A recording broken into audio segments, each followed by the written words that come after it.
Oh, my name's Fox Knight, so again, I'm at Fox, and I want to do this review real quick because I just saw the trailer for, well, kind of the trailer. It's kind of where I think it's. I don't know. I guess it's the trailer. Yeah, it is a trailer. For Kingdom Hearts 2.8, and I want to give. First, when I started to watch, I read a little bit of an article about it, and they said that Riku and Sora's clothing are not going to change. That they're going, or like from what I've seen, like in somewhat of the trailer, their clothing looks the same as they do in Kingdom Hearts 1. Oh wait, I should probably do this. Show that I have Kingdom Key, Way to Dawn, and my Heartless Emblem. But and I also have the Buster Sword on like my belt loop. But what was it? They don't seem to change their clothing to like their dream states. Which one I hope they do at some point. Then again, I think they only showed no. They showed they showed something de Cloques, the City of Bells. They showed the area, and Sora was still. It looked like he was still in his regular clothing, his regular his Kingdom Hearts 1 clothing, and I wonder what the fudge this means, because story-wise, both Sora and Riku's clothing changed for a reason, being that, spoilers for Kingdom Hearts 3D, Riku's clothing changed because he would have the Dream Eater emblem on his back because he becomes Sora's Dream Eater, or he becomes a Dream Eater, and then that was Riku's clothing, and then Sora's clothing changed to have the white X across his front to show that he is marked by Xehanort, that it's basically a tracking device, kind of. And watching this, I'm thinking, okay, first I'm thinking like, well, why the fudge is that happening? Why are the clothing changed? But it did say that apparently some things that this is going to tie in a little bit more to Kingdom Hearts 3. Though, mind you, it kind of already tied into Kingdom Hearts 3 a ton, since, it kind of what Kingdom Hearts 3 is kind of where they exactly tell you everything, kind of tell you exactly what the plans for Xehanort is, and also what eventually will happen. So I'm not quite sure how much more you're going to tie this into the story, other than this is all going to appear in 2.8, where you have Aqua's story as well as the Foreteller's story, though Aqua's story is going to be like an hour-long playthrough, I believe, and the Foreteller's story, I think it's called the back cover, I think that is, I don't know if that's going to be a playable game, or if that's just a giant sorry, I just woke up. A giant a cutscene that's like an hour long, like a Kingdom Hearts movie or something. I don't know, but the game does look like it's going to be fun. The game looks like it's going to be fun. That it's going to be what is it? That it's going to be. It looks fun, and it looks like it's going to be a pretty good port, not port. It's going to be a pretty good remake or whatever it's called of Kingdom Hearts 3D, which I will say they pretty much do it pretty well. Or at least they have done it pretty well from what I've seen for the different games that they've remastered. I haven't seen. I don't know about 1.5 or 2.5. I haven't seen those yet. Other than I think I see the remastered version of the what is it, Skyscraper drop? I forgot what it was, but that the first cutscene of Kingdom Hearts at the end of the credits, which one is freaking one of my favorites. But What was it after that? I'm trying to remember. They. Well, it looks pretty good. Like Chain of Unchained, Rechain of Memories. It's pretty good. Like they add some extra cinematic stuff or extra things. Like one of my favorite scenes in Chain of Memories was Rechain of Memories. Was the point where you see a cutscene. I'm not sure if you see it in like the Game Boy version, but you see a cutscene where Larxine's about to force the card full of memories of Destiny Islands into Replica Riku, and you see in Replica Riku tries to fight back, he gets knocked back, and you slowly see him just like trying to crawl away as Larxine just walks over to him with the card. I'm just like, that's so dang sad and like kind of scary for it like that, and it feels really sad for that character. I won't say anything about the Sora one because for some reason I cannot beat. I gotta replay Unchained of Memories. But for some reason, whenever I try to fight Vex in there, I always die. Actually, it's a pretty funny story. Did I beat? I don't think I did. I don't think I beat Marluxia's story. But in Kingdom Hearts Unchained of Memories, I beat. In Kingdom Hearts Unchained of Memories. Yeah, in Kingdom Hearts Unchained of Memories, PS2, I beat all of Sora's mission. And Kingdom Hearts Unchained Memories for the Game Boy Advance, I beat all of Riku's mission, which you might be wondering, wait, how the fuck did you get Riku before Sora? Well, I bought a copy of the game from GameStop, not pre-ordered, used, so someone already beat Sora's story, and I saw that Riku was optional, so I thought, well, fudge, I want to play as Riku. So I clicked as Riku, and I didn't know that you had to first play off as Sora and then play as Riku. So I redid Riku's story from the beginning, and I beat Riku's story on the Game Boy Advance, and then I beat Sora's story on PS2. For some reason also there's like a memory leak sometimes. I don't know why. For when I'm trying to play when I'm playing as Riku on Unchained of Memories. I don't know. At some point I might find the game. It's somewhere down there, but I might replay it again, that way I can finish Sora's story. But it is, but it's actually, it's a pretty cool thing. They do a remake, and they add some more things for, like the PS4 Kingdom Hearts 2 or whatever. They put a little more links in between stuff. Well, at least, I believe they do, yeah. Especially for, well, again, I'm only going on, no, PS2 I did Sora's. They're doing for Sora's and stuff like that, and wait, yeah, because I did some of regular Riku. I did some of Riku's in Unchained Memories, but I got stuck because the data got corrupted on my PS2 somehow. I don't really know how. Something messed up, but it is pretty good. The characters always look awesome, and then I also played Recoded. Because one, I didn't know there was a cell phone game for Kingdom Hearts. Now there's a new one, but it's way awesomer. But Coded, which I'm not sure how the gameplay was for the phones, because back then I think that was just like, yeah, I think back then it was just not touchscreen phones, but like flip phones. I think that was what was the game was on. I think the game was on flip phones, and it's a flip phone game. It didn't, if I remember correctly, the graphics didn't look the greatest.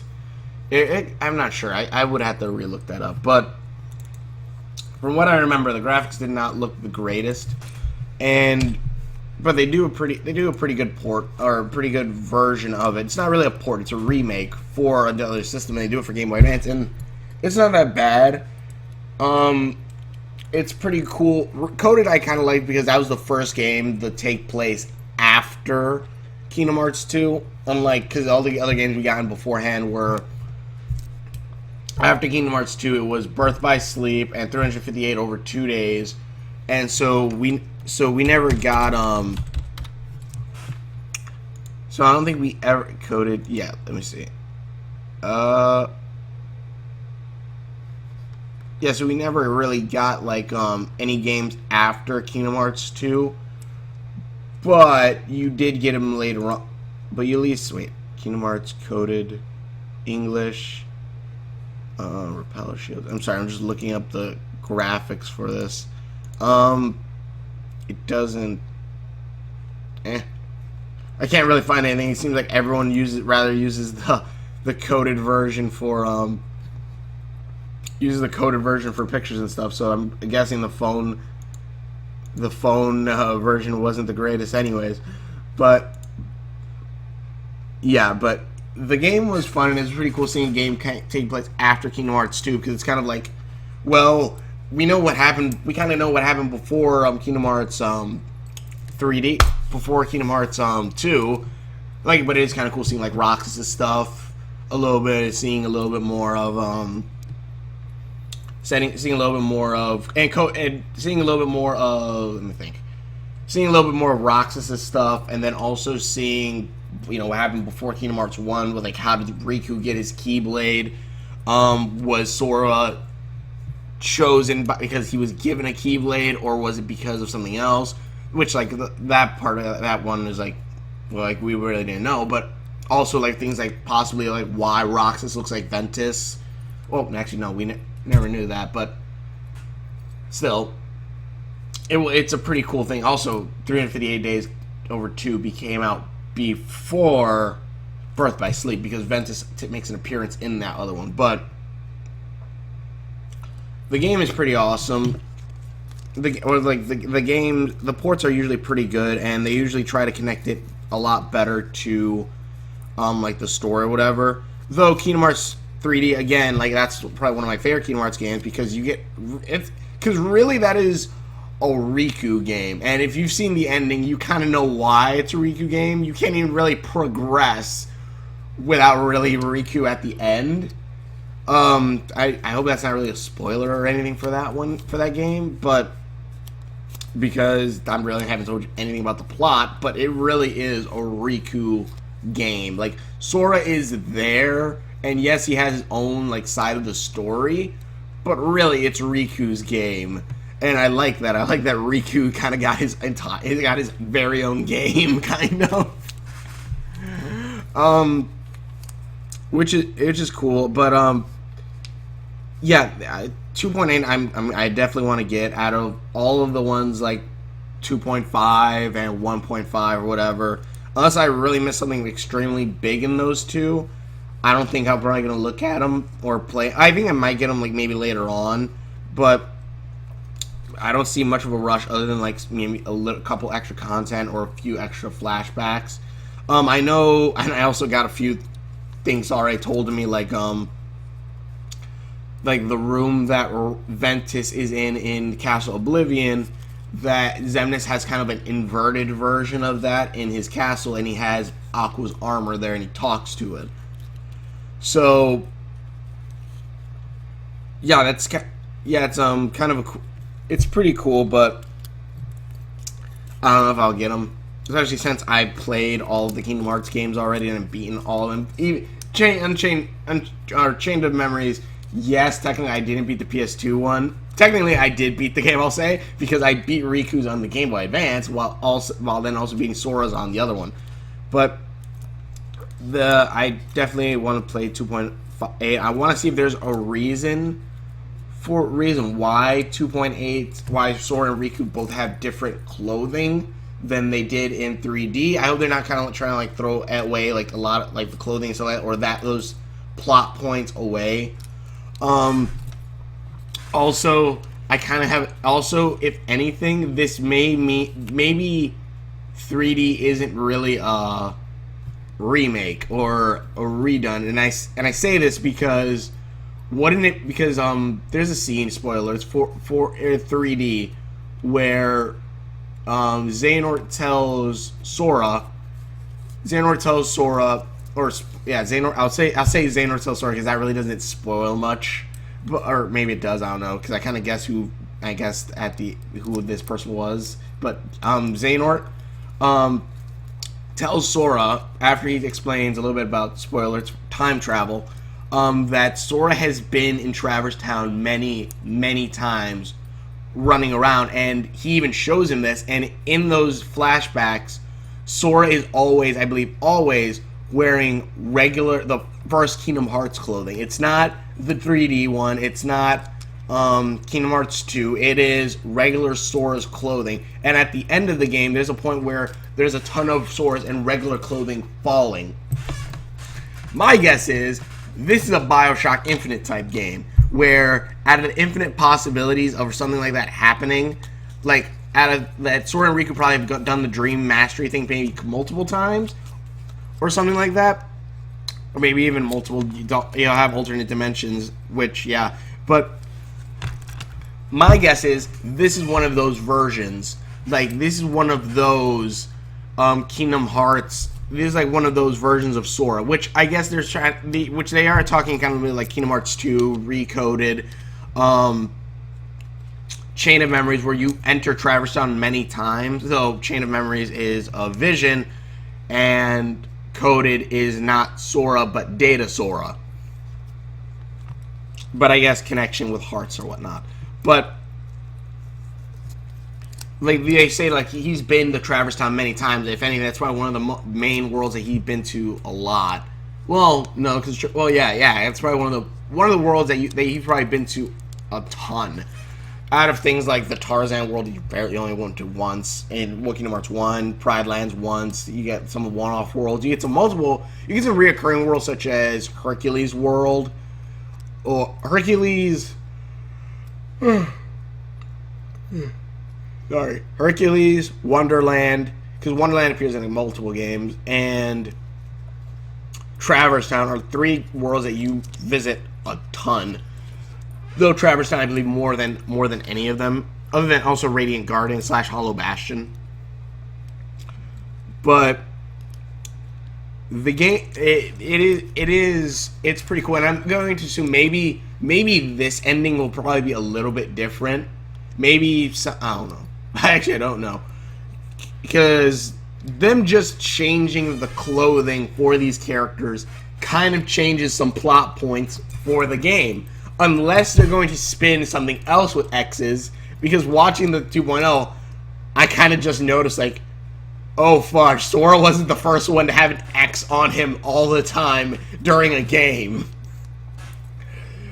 And I'm just, actually, the character I'm talking about had two X's on him, one on the front and one on the back. So I'm just like, oh, are they gonna try to flip roles or something? Because one, I don't want that to happen, because if they flip roles, a certain character is gonna lose this awesome game. A certain character is kind of like I said, I love this game because of a certain character. The game kind of being his, but I just hope they don't try to flip that, because I would definitely love to see this character still win, be like the main hero of this story. But also, I wonder. Also, I do hope that like they're not like cutting Riku's hair short because people didn't like Riku's hair being shorter. Because one, I kind of like that. One thing I definitely like about Kingdom Hearts is, I'm gonna end this video soon, but is that slowly as the games progress or regress, not really regress, but you go back a little bit of time, you slowly see these characters kind of grow older, or you slowly see them evolve as they grow stronger. I guess technically that's not how evolution works, but you know what I mean. You slowly seeing Sora from, well, you can say from, if you count BBS, first, slowly see him from that little kid with the white shirt and like red pants, I believe it was red pants, and slowly see him go to like his Kingdom Hearts 1 clothing, to see him get through Chain of Memories, then also then to Kingdom Hearts 2, and now then you're gonna get Kingdom Hearts 3, and then you're gonna get Kingdom Hearts 3 where he gains his third one, and then Riku from his yellow shirt and black pants as a little kid to his Kingdom Hearts 1 clothing, to then Kingdom Hearts 2 clothing, to then now to Kingdom Hearts 3D where his hair is shorter at least, and then I forgot to mention their clothing in Kingdom Hearts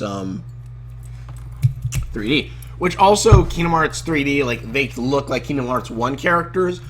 They look like they did in Kingdom Hearts 1, well, face wise and kind of stature wise and hair, but their clothing is new, which I liked. I just hope they don't try to take away like the 3D clothing. If anything, like those are like unlockable clothing or something. I don't want unlockable. Honestly, I don't want unlockable clothing in Kingdom Hearts. I pretty much like it to, unless it's like Kingdom Hearts 3D. No, because it's kind of a thing where like they have regular clothing. What you unlock are keyblades. What you unlock are the special abilities. I don't think you really need, and you unlock like the items and stuff like that. I don't really think you need to customize the character for a Kingdom Hearts game. I think the regular clothing should be fine. The only thing that you really need to customize is the keyblade, or switch out the keyblade for different strategies and stuff like that. But yeah, the game looks fun. That's just my little thing about the clothing. Maybe they're gonna flip the script. I do kind of like that, like for Riku's like main antagonist till later on. Actually, no. Wait, why did they have Xemnas? Because Xemnas really isn't. Well, okay, the guy appears in between both, but Xehanort appears between both. But then like the main fight, except the main fight for both Riku and Sora is Ansem for Riku, which is good, especially for like what happens during Kingdom Hearts 3D. I actually love what happens during that point. You kind of have a Cloud and Sephiroth moment a little bit with I think you kind of have like a Cloud / Sephiroth moment with Riku and Xehanort, or Ansem, and then the Heartless of Xehanort, and then you have Xemnas and Sora. Wait, but it's all a pretty fun game, and also, yeah, I was trying to think, did Riku ever fight Xemnas? Yeah, it's the ending of freaking Kingdom Hearts 2. But I'm thinking, like, I wonder if